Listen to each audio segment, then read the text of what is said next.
Everyone, thanks for coming along. We're here to talk about social live video, and well, what a couple of years it's been for live video. I'd like to introduce my guests first of all. We have to my far left James Kirkham. James is head of COP90 and chief strategy officer for Bigballs Media Europe, leading a team of 50 in the UK office. Kirkham joined the Football Fans platform in February 2016. With a brief to grow the COP90 brand, audiences and revenue globally.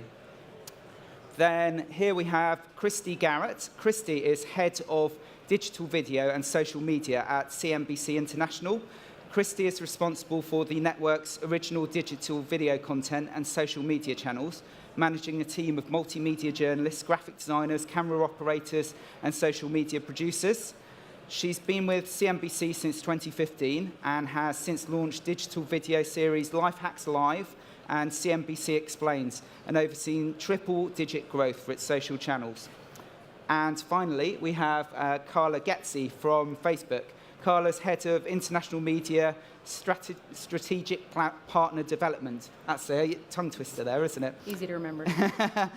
Carla partners with media organizations and content creators to help them leverage Facebook tools and products and enable social news and video experiences on digital surfaces. Carla joined Facebook in 2010 and was responsible for growing adoption of the Facebook Live in Europe, Middle East and Africa, and partnering with the Facebook developer community. So welcome to my guests, and thanks for coming along and listening to our panel. So let's get straight on with it.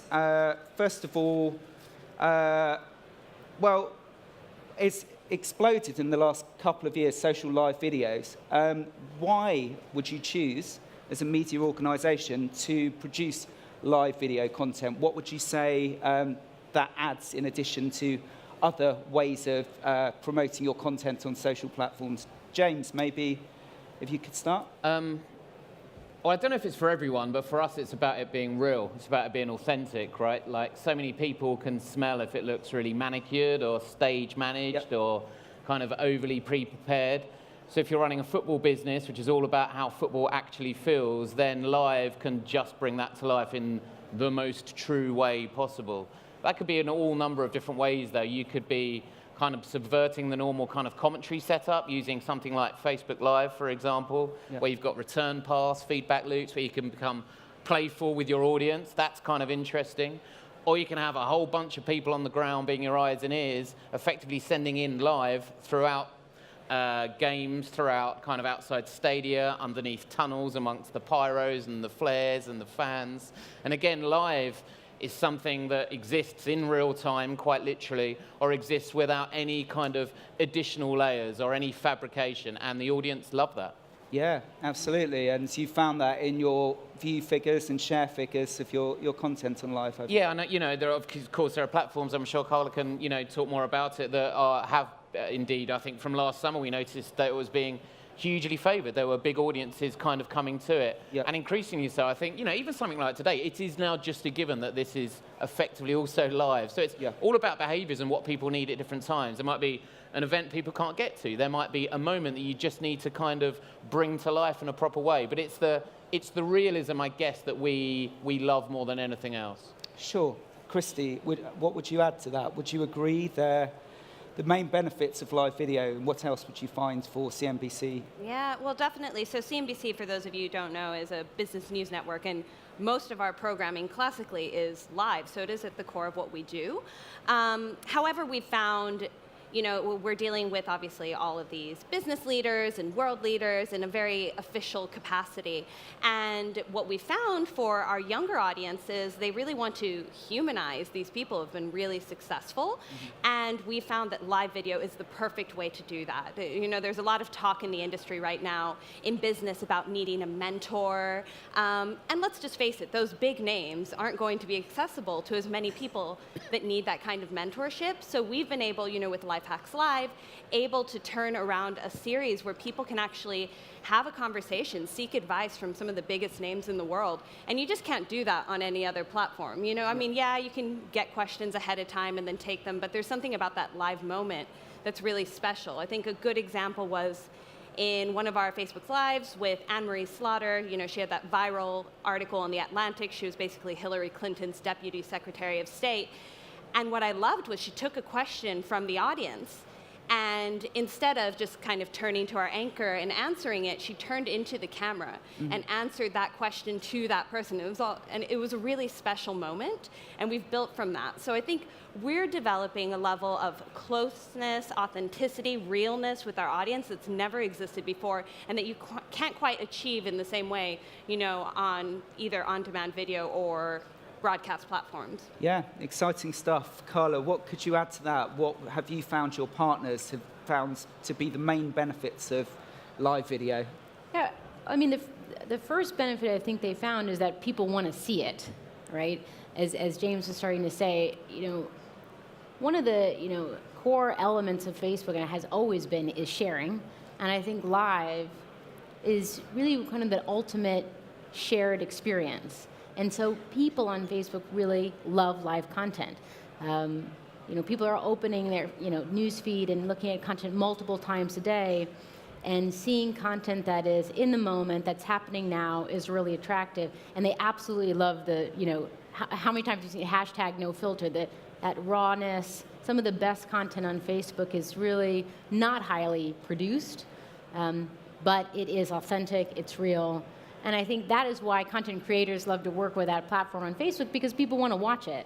So there's just a lot of value in investing in creating those experiences for people. But I ultimately think it's that shared experience. You know, whether we're watching anything live, but be it live sporting match or live television or now live video on Facebook, being able to comment in real time, share that with friends, invite them to join you, is very much just foundational to behavior on Facebook. Sure. So that authentic, that real, that engaging experience. What other things have you found works on Facebook Live, Christy? Yeah, so things that have worked for us is, yes, the ability to engage, to impact what you're watching. So whether that be, you know, you're on a tour, we're providing access to either a place or a person that you wouldn't have access to, and that ability to impact what the next question is, what's the next room we go into, we find works very well for us.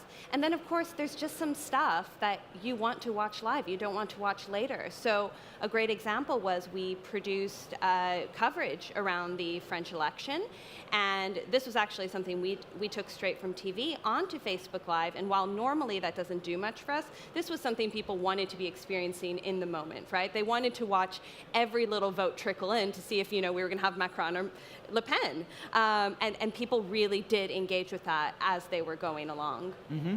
Great. James, what else would you add in terms of what really works for live video? Yeah, I guess I can kind of talk about those two sort of moments even more in the context of what we do. So the interaction piece is interesting. So last year we were covering the Euro Championships, a big football tournament in France, and there were a couple of days actually of kind of aggro. It was pretty nasty without going too much into it. There was there were a lot of issues, shall we say, in and around, and we just had to make sure we were reporting what we saw. We had a almost journalistic responsibility to be a part of that.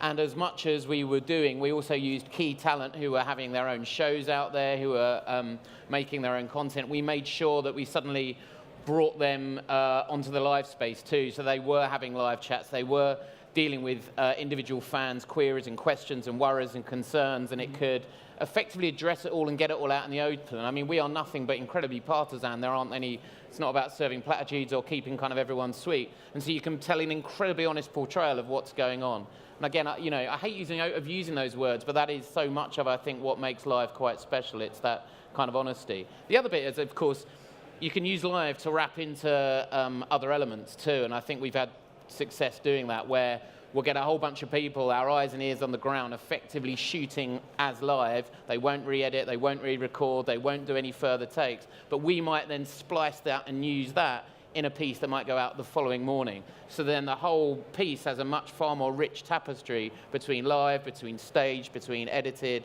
And again, I think you can become quite playful with that, and I think the user kind of expects that too. Yeah, I agree. There's so much extra you can get from a live, not just the real, honest, real-time experience, but also being able to create video on demand from the content that you've filmed live. Now, I think we've got a few examples. The first one's actually from CNBC of a really successful live video.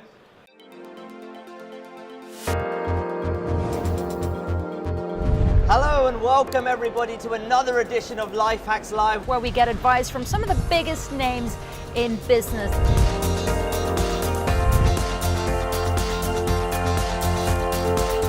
We are really at an era of digital transformation, educational transformation, and societal transformation. There's a lot of things happening right now that are huge opportunities, but you can't learn that in a classroom. You have to be in the real world experiencing them. If you really want to move on up, you've got to be incredibly resilient. You learn from your failure, and you should bounce back from a failure. Find your own style, because you can't lead in someone else's clothes. You have to be creative in everything you do. I think that's a big part of what makes people successful. It's just not being afraid to go for it.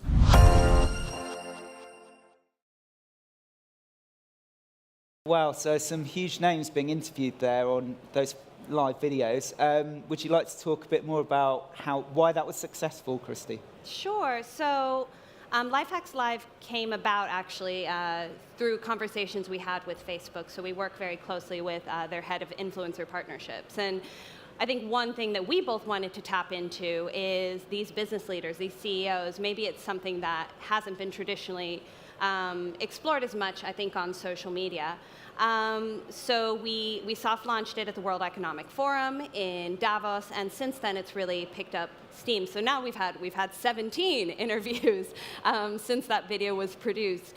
And it's great. It's the names that we get all the time, right? We get some of the most powerful names every single day on our broadcast networks, but it's very official. You know, they're talking about earnings and how the business is doing.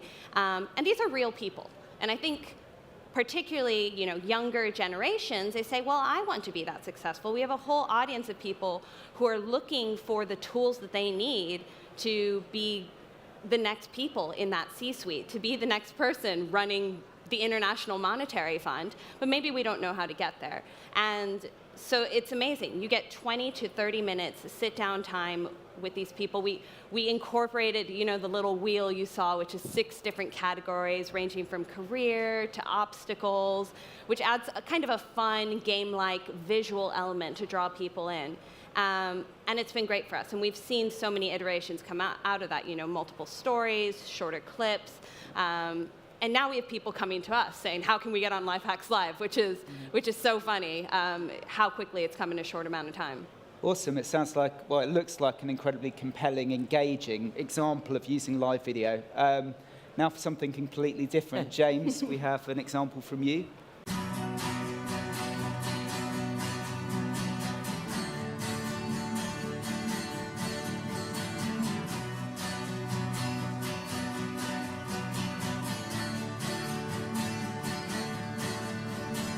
This is it. Euro 2016 starts here. Go on!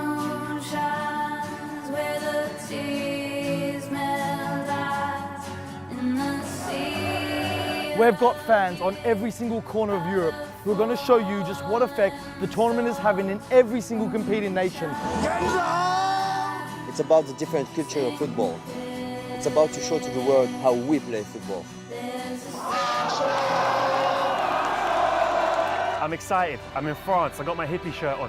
I'm going to find out how this tournament, the most inclusive Euros ever, is affecting the continent.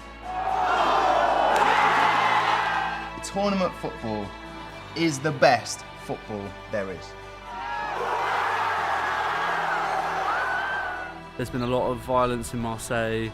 I know it's a tiny minority, but it's a loud minority, and I worry that this is all the people back home are going to see. Why would you come to a country that has so many reasons to smile, to meet up and fight? I just want to watch the game and have some ice cream. But that's not what these tournaments are about. Football is about bringing culture together. To meet other nations and enjoy the food, the art, and that's where I want to be. The overall tournament, it's been lovely. Shaking hands, cuddling. It's been a complete antidote to what happened in Marseille.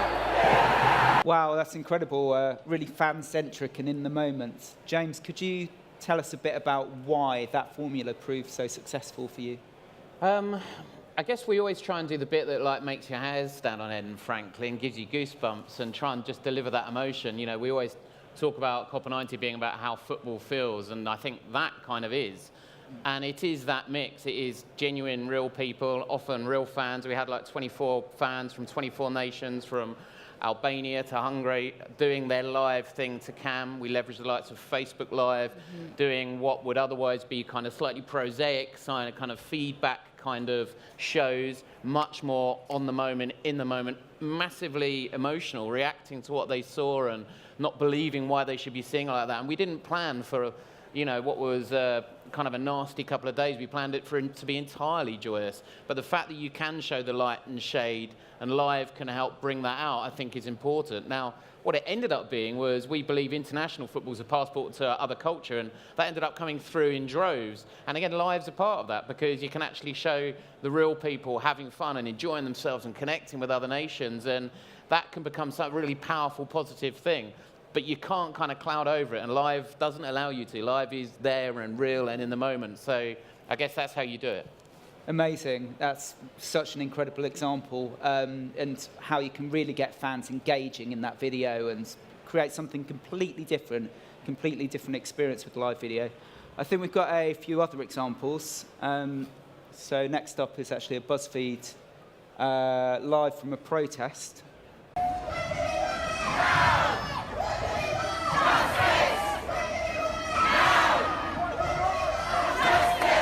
You should be asking is, why shouldn't I be marching? I mean, why shouldn't I be marching?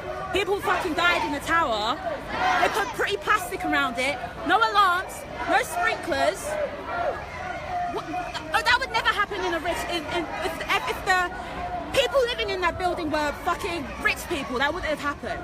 It's because they're working class, they don't care about it. Well, as you'll all understand, that's from the Grenfell Tower protest, and we found a lot of our most successful live videos, so really showing extraordinary scenes, so a breaking news situation or a protest unfolding, and you really capture something visceral and in the moment that you wouldn't capture in traditional scheduled television. Another example here was our collaboration with Facebook for the election. And we did something completely different for this. I'll show you the video first, and then we can have a bit of a chat about it.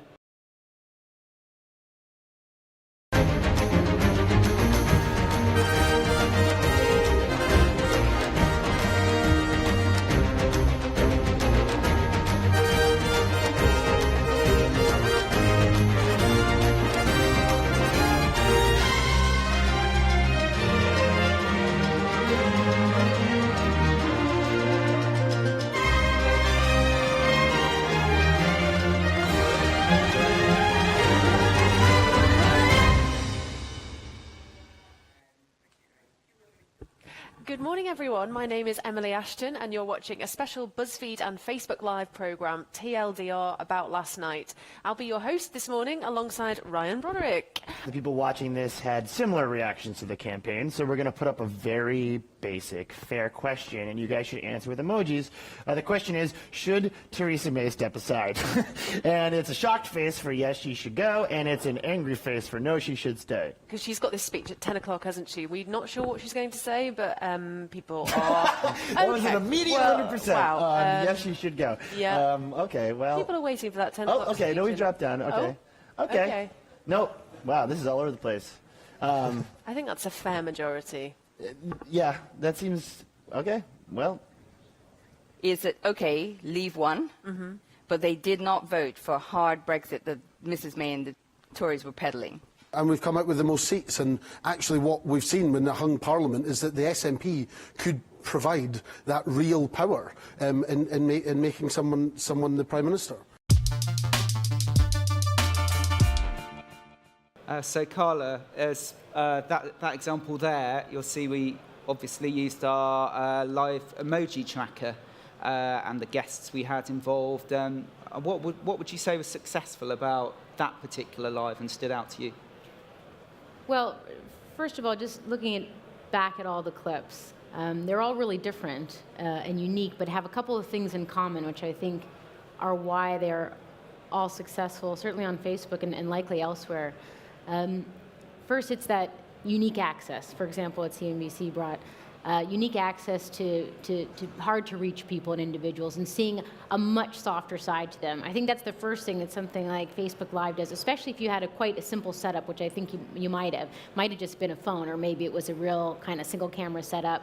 Immediately, you're not under the bright lights of kind of even a stage or studio like this, and people change kind of their behavior, and people on Facebook really respond well to that. But that unfettered access, that kind of unfiltered view. In this case, in the BuzzFeed election show, while that was a produced program, it was that access again to people that you don't normally see commentating on this kind of stuff. And even though we're talking about politics, in some cases economic issues, sport and football, it's one thing in common. It's the kind of things people want to discuss as a community and come together and have conversations about. And that's the whole difference between live on social versus live in other settings. I loved the way you guys throughout that broadcast monitored and followed the commentary coming in, and that was feeding right back into to your presenters, and they were weaving that into the story. That's what live is all about. It's transporting you to the action, whether it's a protest, but it's also taking into account all of the contributions from thousands, sometimes millions of people somewhere in the world that want to participate. And that is what's unique, I think, in all of this, regardless of the setup, and why people are, engaging with it, not to overuse a word, but... Sure. Well, you've been very kind about the videos that we've shown, and they're some of our most successful live videos. Obviously, there's been a few duds. Can you talk about anything that might not work so well on live videos? I think the challenge is, I have the pleasure of working with a lot of really talented people that know how to create good quality content. The difference between content that you see in traditional broadcast settings versus social is that on a social platform like Facebook, where we're blind to the content itself, we have to look for signals. And we look for signals that this content is meaningful and other people want to see it. And so quality content, on Facebook is really content that people want to interact with, that they want to comment on, they want to, react to, and they want to share. And I think that is a challenge for content creators, because sometimes our perception of what is good quality, highly produced content doesn't always translate well on that sort of platform. It's really rethinking how you create for something that has a kind of a shareability factor, if you will. Right? Sure. I mean, you guys are all nodding because you know this. This is your business. This is what you do. And so I won't call out any specific examples. It's going to get me in trouble, Andy. But I think that's the main difference that we see. What's something that might still be arguably really great, high-quality content, but that doesn't have that interactive nature to it, won't be seen by as many people as another piece of content. Absolutely. Christy, you're nodding. Would you agree with that? What doesn't work so well in terms of live video on social? Yeah, definitely. So we've done a lot of experimentation, and it's weird actually, because my Facebook memories, about a year ago we were wrapping up an experiment where we took an hour of live programming to Facebook. We took it live, and it was very much designed as an experiment. Let's see what comes out of this. I knew that commercial breaks were an opportunity for us to kind of build in that interactive content. And so instead of, when TV went to commercials, we had custom produced bits for Facebook Live. But overall, we found they did okay. And the amount of resource that went into producing 2 live shows at once, I don't think really paid back. The only day that it ended up doing very well for us was the Friday, which ended up being the Nice attack. And so there was a breaking news element that I think motivated people to tune in the way maybe the regular, trading day wouldn't have before. So we learned from that. We learned that basically you can't just take TV to the internet and expect it to succeed unless there's a very specific situation, whether it be breaking news or live developments or added value. And that's the other thing I would add. There's obviously so many great news broadcasters, publishers out there. There's a lot of competition. And what we found is we can't do the same thing everyone else is. So if Donald Trump is having a joint speech with a world leader, in theory, right, this would perform well for us. But it's not, because CNN's taking it, because BBC's taking it, all of these major broadcasters, and we're not giving our unique perspective, which is the economy, which is money, which is, you know, business, and not giving that added value, our personalities that bring people in, because they come to us instead of just saying, what is the news, they say, okay, what is this news and what does it mean? And so we found that just taking, you know, a feed that everyone else is taking doesn't perform well for us. If we modify it, include our own commentary, then that's where it starts taking off. Yeah, absolutely. And we found the same with BuzzFeed. You've got to be unique. You can't replicate traditional TV broadcasts. James, you were also nodding. Would you agree? What would you find doesn't work so well? Yeah, it needs its point and its purpose. I mean, I used to be in advertising, and we'd have, you know, we'd have amazing clients like Procter & Gamble and work on brands from femcare to washing up liquid. I don't know, now I might be wrong, maybe there's a couple of Wicked Live campaigns around those at the moment, but I think that's hard because you've neither got that kind of visceral, emotive piece, you haven't necessarily got the eventized part where the crowds are kind of forming around it and needing to see it, and nor do you have, you know, I love the fact that so much of what was said from a Facebook perspective is around interaction, actually, and I think that can often get forgotten. It's like, oh, cool, it's live, therefore we'll probably get lots of numbers, and we're going to showcase it like I keep talking about in an honest way, but actually the layer of interaction is so kind of important. I really love to, like, I've got a little 8-year-old boy, and when he watches kind of live stuff, he tunes in to those comments, and I think, I'm 40, and I think people my age and above probably tune out of those comments because we've been so used to a very boxed off, squared off kind of framing of the content that we should look, and we try and almost swerve anything else, whereas my son immediately gets drawn to the comments and starts laughing at the messages and seeing the interaction in a Twitch-like gaming environment, or they're just used to that environment. And I think that's quite kind of a pertinent point maybe over the next few years, where it will be increasingly important who plays with that interactive bit best will probably win. Absolutely, and just sort of moving on from that, there are different options for you to choose in terms of social platforms to do your live. So we've, you know, Facebook Live is the biggest platform to be an audience, but you've also got Twitter Live, YouTube are moving into the live arena. Now you've got Instagram Live as well. How have you found the differences between the platforms and which one to choose for each live? Yeah, I mean, I guess we're lucky, you know, Copper 90 is lucky because it's almost a master of its own destiny. It's a brand that people trust. They allow us to maybe take the odd wrong turn because they trust us enough that the next time it will be right. So we will try it often. We will go early with platforms probably to see how it works, to see how it resonates, to see if the audience like it. You know, much of the conversation around my kind of sport, around football, around this area started a couple of years ago when a guy stood up in a Scottish live game with Periscope and Periscope the whole game, and more people watched that game than watched the actual football match over the road, the Edinburgh Derby. This year, or just this last season, that's kind of getting frowned upon by authorities for all the obvious reasons. I think things like Snapchat actually and Insta kind of altered it completely because it felt so real to so many young people, and I think that has had a huge impact actually and effect, full stop. I think at the moment we find a platform like Facebook Live incredibly kind of important if we're doing something with live. I know YouTube are really pushing harder on that, but we're certainly not against any. We always, because we tend to make content for bespoke and distinct to those platforms, because they're depending on user states, behavioral needs, where our audience are. What we tend to do on YouTube is quite different to what we do on Facebook, quite different again to what we do on Snapchat.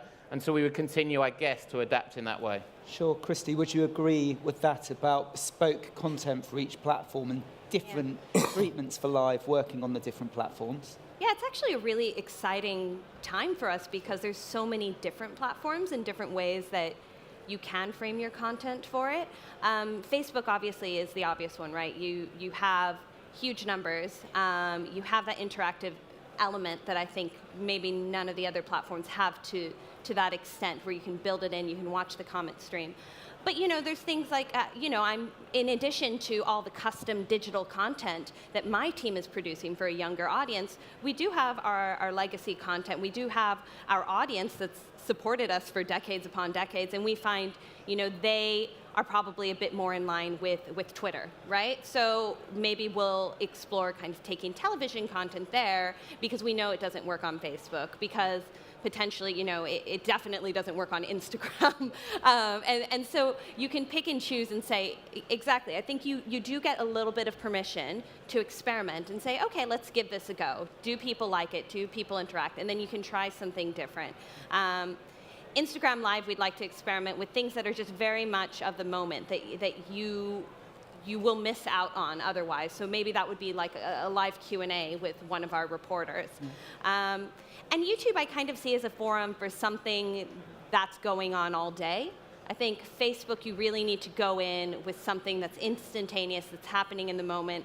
Because it's a feed, no one's sticking there and like leaving it on for 24 hours in the background. But then potentially, I think maybe YouTube steps in there where you watch a conference and you just kind of check in on it occasionally, which could be another forum for that. But we're still very much, I joke about how Facebook Live came onto the scene around Mobile World Congress 2 years ago. And we had, our tech reporter walking around with his phone and being like, oh, there's Mark Zuckerberg, this is cool. A year later, we were launching Lifehacks Live with a 3-camera shoot and lights, and it just like completely in 1 year changed. So we're still very much experimenting and figuring it out, but it's exciting that there's different venues, and exhausting that there's different venues to try it out on. I quite like the things that mentioning on the Insta Live, the fact that it does have a very limited kind of shelf life. And I think and often brands or marketeers would worry about that. Yeah. But that kind of FOMO feel of, geez, man, I need to see this now, and they can create a wicked urgency, and create cool little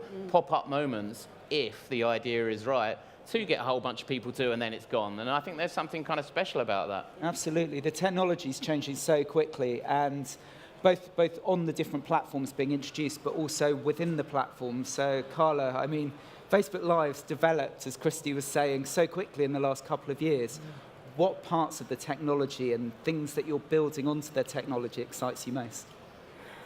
And I'll just add on a related note to the previous discussion, not, naturally, I work for Facebook, I work for Instagram, but something I often see as well, and talking about other platforms, are just a lot of brands embedding the live into their own owned and operated sites where they add a lot more context. So it might be somebody like the Financial Times who was at the World Economic Forum. The live might live on its own on Facebook along with all the comments, and that's the context, but they then might take that and embed it into a story where they give a lot more context around Brexit, and that lives on their own website. And I see that actually a lot too, which is nice. And that feature being quite simple to just take that content and embed it is nice to see as well. Yeah, that works well for us at BuzzFeed. Yeah, great.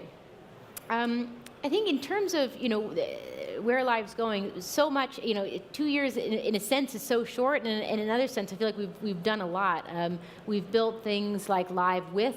So now you can go live with someone and kind of picture in picture. So now if your guest is halfway around the world, you can pull them into your live.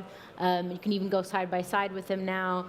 That's pretty cool. Things like live audio. A lot of folks we work with are really audio driven, whether that be BBC Radio or Economist does some incredible kind of podcasts. Live audio is something that surprised me that a lot of folks wanted to try and experiment with, to your point. And really the impetus for that was in parts of the world where there's low bandwidth, and that's still a challenge, places. I think we've seen this huge live adoption because, handsets have caught up, the tech have caught up, bandwidth have caught up, but that's not the case around the world. And so things like live audio are fun. Now you can go live from a desktop computer, which seems a bit kind of old school, but if you're doing makeup tutorials and you just want like a simple, steady kind of camera, that's like a really great or vlogging, that's a really great setup for that. So I was actually quite pleased to see Dub launch, but it's, my gosh, still the beginning of the story for sure. There's so much coming on board. I think we might have one more example of, again, Facebook pushing the boundaries with live video, Facebook 360 Live. Hello and welcome to Glastonbury. You can spin around and have a little look around any time you like. We're near the circus tent here and we've got some fabulous stilt walkers, as you can see. If you spin around the other way, you can see some of the other circus tents. Look, they're coming in to say hello. There we are. Give a wave to everybody watching on BBC. We're on Facebook Live at 360. Spin around. We've got a lovely carousel here. There are over 260,000 people expected to flock onto probably the world's most famous farm. In the background, we've got some circus skills.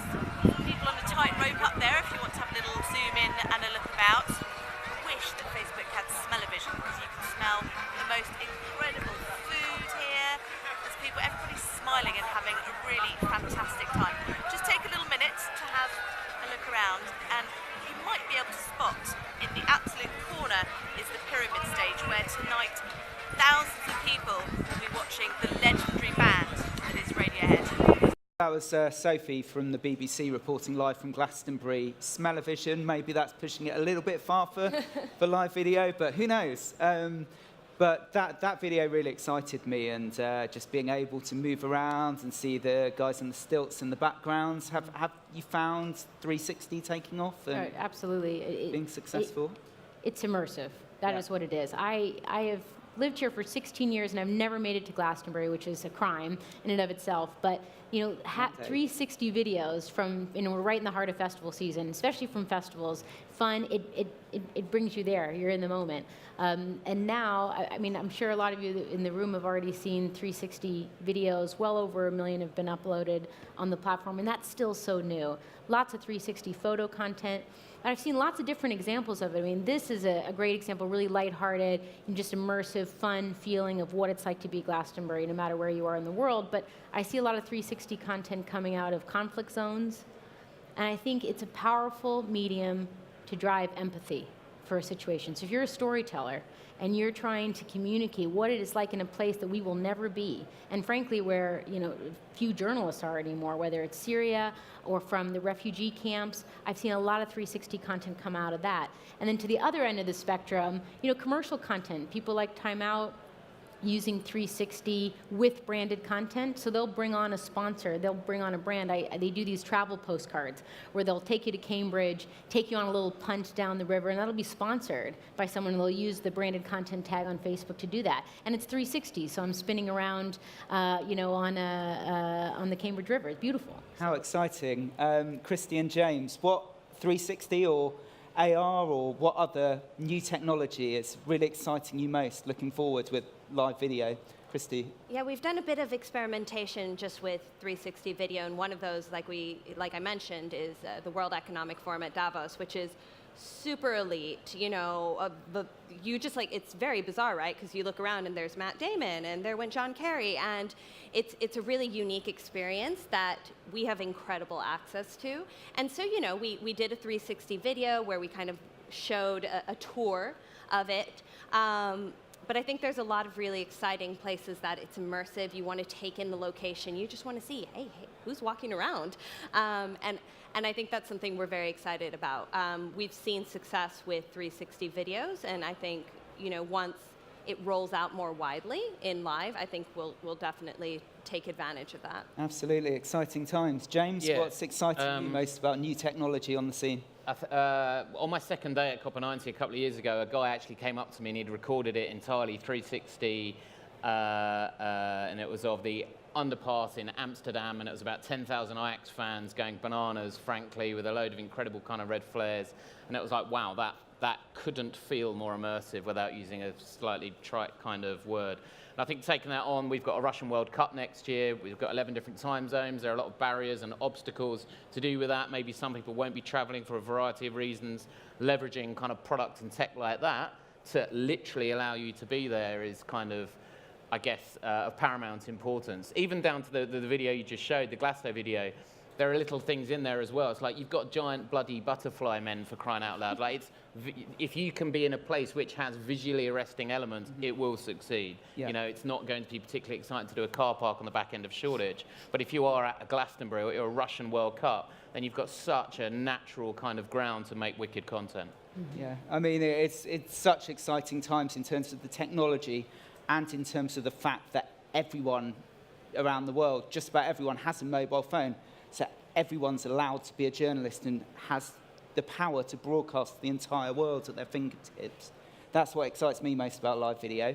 I think we're just about coming to an end now. I'd like to thank all of my guests, Copper90, CNBC and Facebook for coming along. And thank you all for listening. We'll be around for a bit afterwards if you want to talk to us about anything. Thank you. Thanks, Andy.